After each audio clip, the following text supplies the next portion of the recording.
Hello, I'm Alex from Learn Beach Volleyball Fast.com. In this video I'm going to share some thoughts on a question that I find is very important.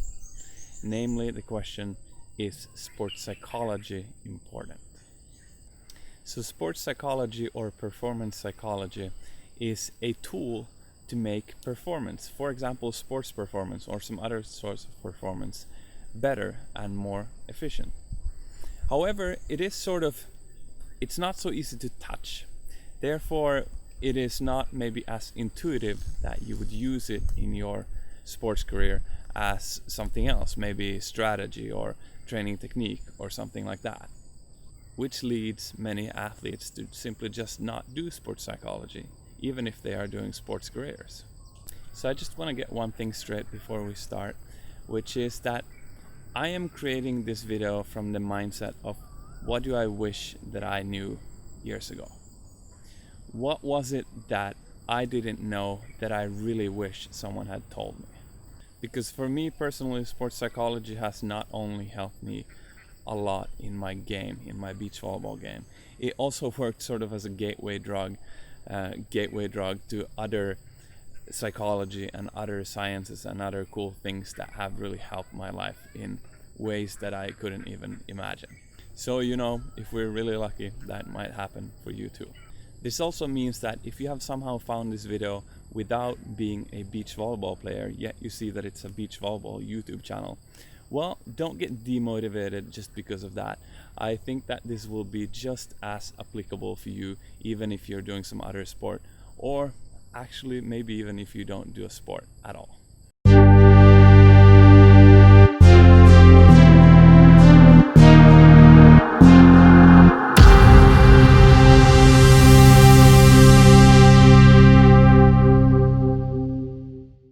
Alright, so I have this sort of small analogy of sort of my experience of what sports psychology did to me when I started studying it. So imagine that you and I and let's say a friend of ours, we all got a car each, a supercar each. This supercar has a bunch of buttons in it. It has like turbo button, four-wheel drive button, jet rocket button, like super traction, very good wheels button. It has all these like cheat buttons that you can push and your car gets better. And now we are going to race. However, the trick is that some of these buttons are covered for some of us. This means that the buttons I can see when I jump into my car are not the same ones as you can see when you jump into your car. And our friend also has a different set of buttons visible. So who wins the race? Well, whoever happens to have the best buttons available and push them is going to win the race. But wouldn't it be somehow very cool if we could learn to uncover all of the buttons and use them all? Wouldn't the person that learned this skill have most benefit in the race? So let's say you now one day randomly walked into the library or something, and there was a book that said, here is how you uncover the buttons in your super sports car. And you would be like, that's interesting. You take the book and start reading it. And it's like, okay, so this turbo button is here, you just uncover it like this, and then you flip the switch like that. Four-wheel drive is here, you get super tires there, blah, blah, blah, blah, blah. And you would be like, this is amazing. This is amazing, because now I'm gonna be able to drive the car properly. Why has nobody told me this before? So you would then go the next day and start your car, find the new buttons that you didn't find before, and like, hey, this book it actually told me the truth. This is maybe even more amazing than I thought in the beginning. And from this day on, you start driving with these cheat buttons, and you see your friends. You can start seeing them like, okay, this guy in this turn, he needs the super wheels, but he hasn't found the button yet because he didn't read the how to find the buttons book.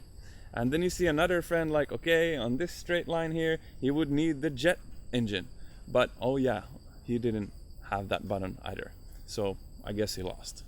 So what I'm getting at here is that psychologically, we all have different things.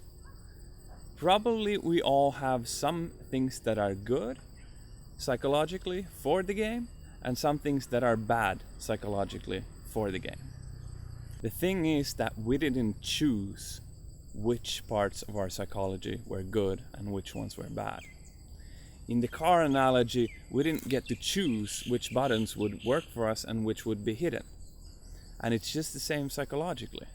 So you have probably guessed it by this point that for me, sports psychology is this uncover all the buttons in the sports car science. It's basically telling us how our mind works in certain situations, our tendencies, how humans tend to work sometimes and sometimes not, and just gives tweaks on how we can maximize everything we do psychologically.